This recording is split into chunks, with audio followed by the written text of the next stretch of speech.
Electricity या विद्युत ऊर्जा मशीनें चलाती है, बल्ब जलाती है, चीजों को गर्म और ठंडा भी करती है। हम ये कह सकते हैं कि इलेक्ट्रिसिटी ही वो एनर्जी है जो हमारी पूरी दुनिया को चलाती है। तभी तो बिजली चली जाए तो काम करना ही मुश्किल हो जाता है। इलेक्ट्रिसिटी की सबसे बड़ी खूबी शायद ये है कि वो ऊर्जा के दूसरे रूपों में आसानी से बदली जा सकती है। फिर वो प्रकाश हो, ऊष्मा या गर्मी हो, या हो ध्वनि ऊर्जा, दरवाजे की घंटी हो या हो कंप्यूटर और ट्रेन, इलेक्ट्रिसिटी ही सबको चलाती है। इलेक्ट्रिसिटी की खोज से बहुत से नाम और किस्से जुड़े हैं, लेकिन सबसे मजेदार कहानी जुड़ी है अमेरिकन साइंटिस्ट बेंजामिन फ्रैंकलिन से। आसमान में बिजली कड़क रही थी, तूफान जोरों पर था। ऐसे में फ्रैंकलिन ने एक रेशमी पतंग पर एक लोहे की चाबी लगाकर उसे हाथ में पकड़ा। उनके हाथ में एक और लोहे का टुकड़ा भी था।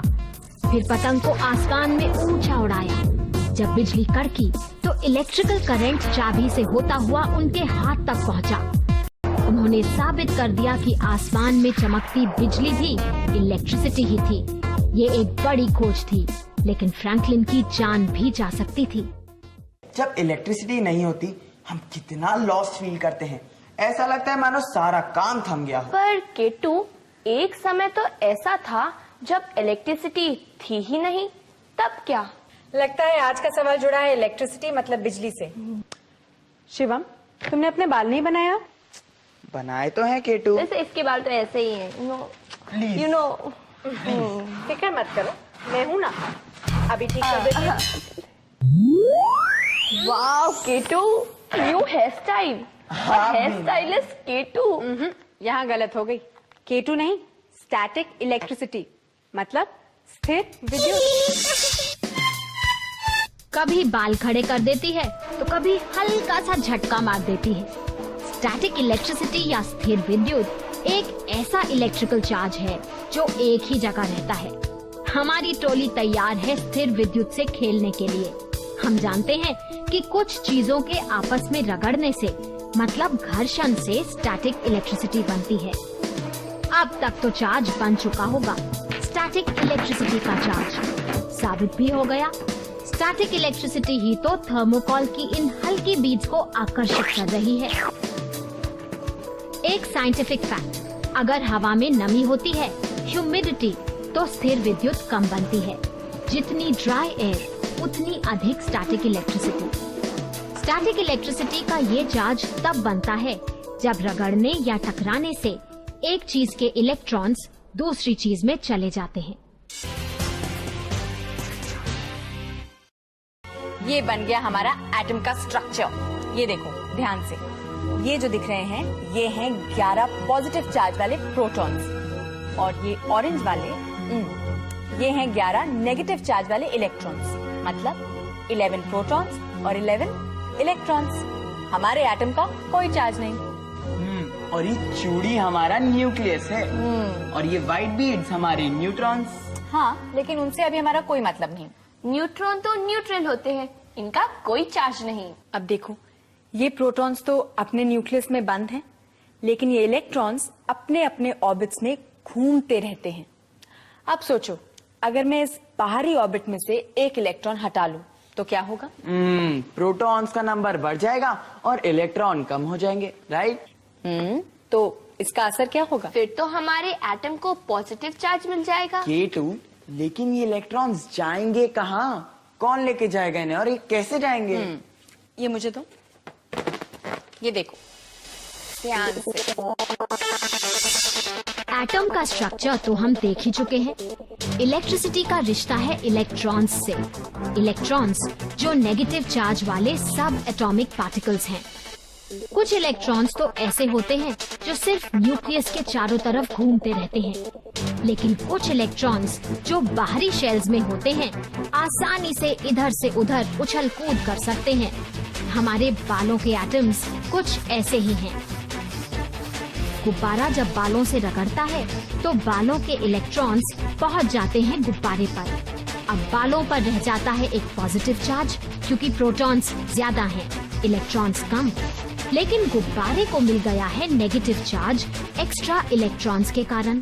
सिंपल साइंस है ना। एक जगह रहने वाली स्टैटिक इलेक्ट्रिसिटी तो समझ में आ गई, लेकिन दौड़ने वाली इलेक्ट्रिसिटी को कैसे भूल सकते हैं?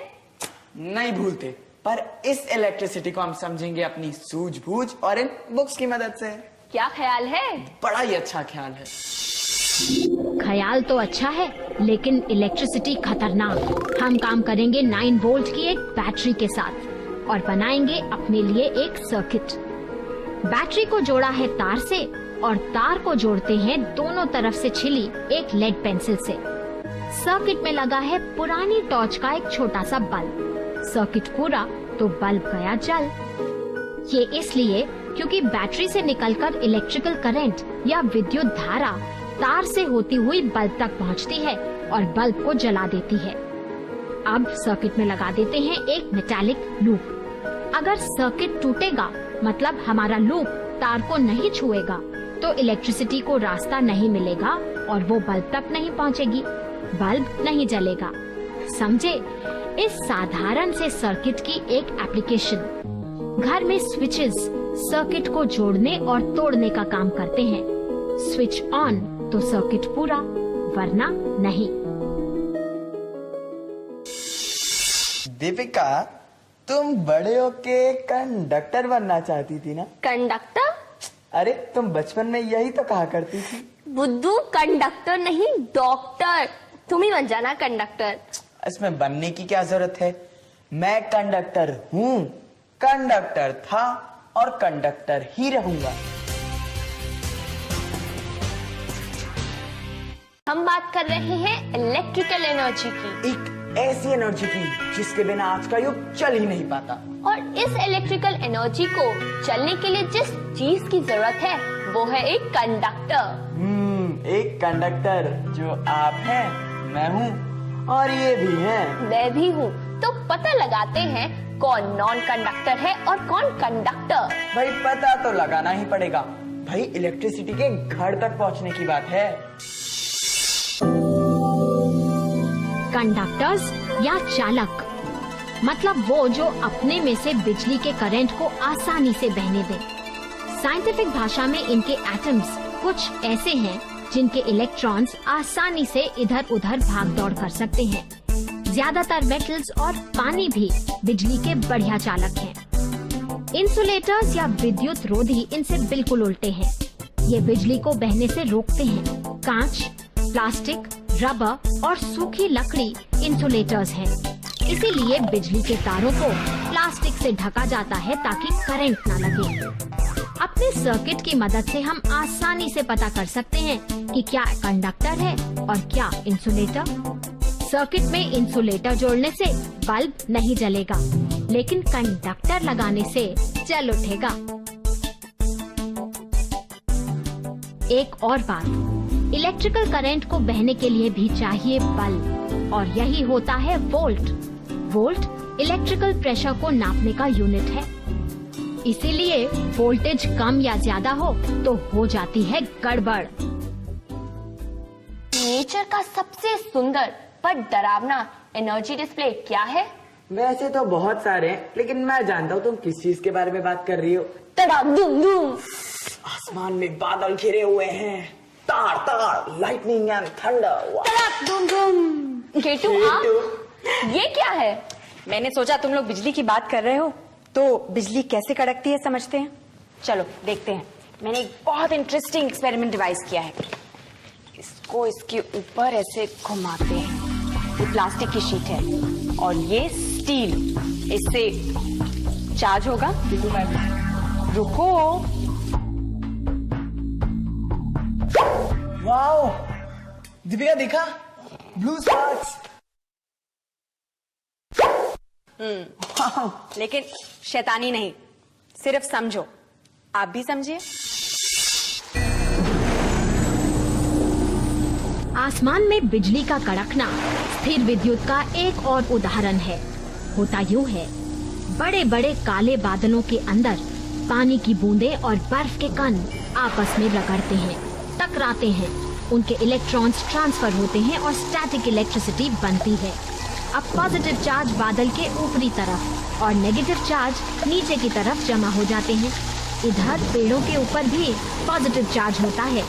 पॉजिटिव और नेगेटिव का अंतर जब बहुत बढ़ जाता है तो बिजली कौंधती है और इलेक्ट्रिसिटी डिस्चार्ज होती है। अब तो आप समझ गए होंगे कि तूफान के समय पेड़ के नीचे क्यों खड़ा नहीं होना चाहिए।